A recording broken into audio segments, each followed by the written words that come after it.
देखिए slow level motor का ये पंप है। देखिए इसका हमें पत्थर चेंज करना होता है वाटर सील बैठाने के लिए, तो पहले हम इसको पत्थर को चेंज कर देते हैं। पत्थर को चेंज करने के लिए कोई पेचकस से इसको आप निकालेंगे तो बहुत आसानी से पत्थर निकल जाएगा। इसके बाद हम रबड़ को निकाल देंगे, पुराने वाली रबड़ को।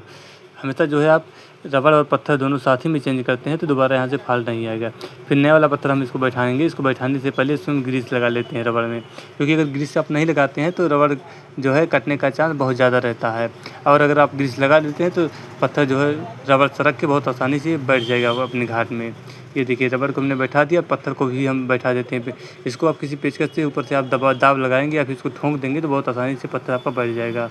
इस तरीके से आप इसका वाटर सील चेंज कर सकते हैं। धन्यवाद।